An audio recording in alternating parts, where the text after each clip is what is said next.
تو پھر بھی اگر اس میں ہم کوتاہی کریں تو اپنا ہی کوتاہی ہے، اپنا ہی نقصان ہے، اللہ کا کیا نقصان ہے۔ تو زکوٰۃ جو ہے یہ اس کے فائدے ہی فائدے ہیں، اور دینے پر فائدے ہیں، نہ دینے پر اللہ کی طرف سے وعید کتنی سی سخت ہے۔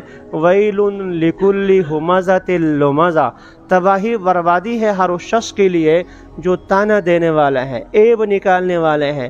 الذی جمع مالا، جو مال جمع کرتا ہے 24 گھنٹے اس میں لگا ہوا ہے، 2 سے 4، 4 سے 8، 8 سے 12، وہ یوں لگا ہی رہتا ہے۔ وعددہ، گن گن کے رکھتا ہے۔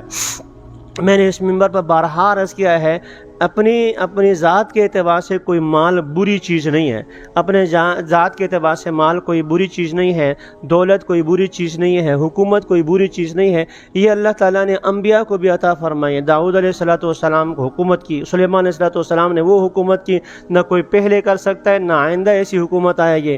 ہوا پر حکومت ہے، اس میں جنات پر بھی حکومت ہے، تو یہ کوئی بری چیز نہیں ہے۔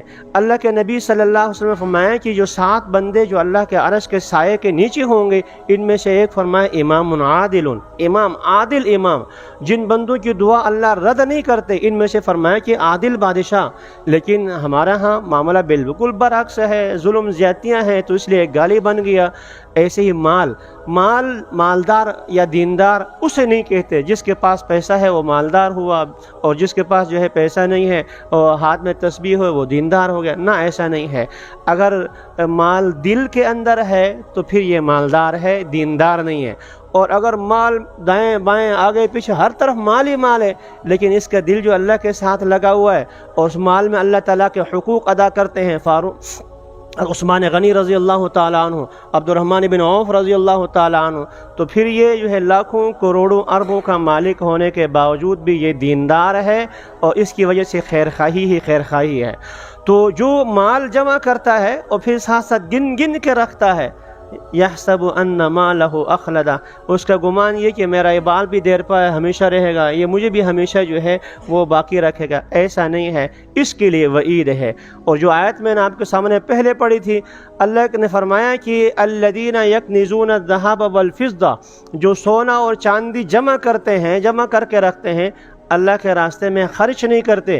اللہ کے راستے میں خرچ کرنا زکوٰۃ، اللہ کے راستے میں خرچ کرنا، یہ اپنے جن کے حقوق آپ کے ذمے ہیں وہ ادا کرنا، یہ حقوق کی ادائیگی نہیں کرتے۔ اور مال جہاں سے آیا جدھر جا رہا ہے کوئی فکر نہیں۔ یاد رکھیں قیامت کے دن جو ہے انسان کے پاؤں اس وقت تک اپنی جگہ سے ہلیں گے نہیں جب تک اللہ تعالیٰ ان سے جو ہے 4 سوال نہیں کریں گے۔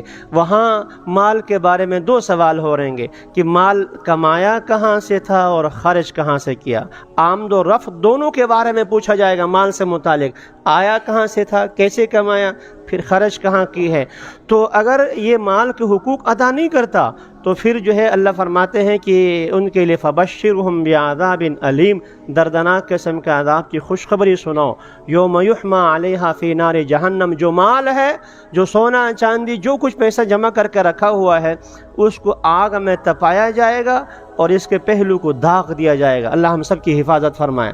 اگر جانور ہیں، اونٹ ہے، گائے ہیں، بھینس ہے، ان کی زکوٰۃ ادا نہیں کی جا رہی ہے، ترمذی شریف کی حدیث ہے، فرمایا کہ جب تک حساب کتاب مکمل ہو نہ، حساب کتاب کے بعد اس کا فیصلہ کیا ہونا یہ بات میں، اس وقت تک میدان حشر میں وہ انسان نیچے ہوگا، اس کے گائے، بھینس، بکریاں جو کچھ بھی ہیں وہ اس کے اوپر جو ہے، جیسے پرانے زمانے میں تھریشر مشین نہیں ہوتا تھا نا، تھریشر مشین، گندم کو ہم گھانے کے لیے ایک کھلیان جگہ ہوتی تھی، وہاں جانور گھمائے جاتے تھے، اس کے بعد ان کے روننے سے دانے الگ الگ ہوتے تھے۔ پرانے حضرات جانتے نہیں، لوگ کیا جانے، ہمارے ہاں اب بھی دور دراز علاقوں میں یہ ہوتا ہے۔ تو حضور صلی اللہ علیہ وسلم نے ارشاد فرمایا کہ قیامت کے دن وہ ایسا ہوگا، گائے ہیں، بھینس ہیں، جن کی اس نے زکوٰۃ ادا نہیں کی تھی، تو قیامت میں حشر کے میدان میں جب تک لوگوں کا فیصلہ نہیں ہوگا یہ جانور اس کو رونتے رہیں گے، اس کو جو ہے رونتے رہیں گے۔ اللہ ہم سب کی حفاظت فرمائے۔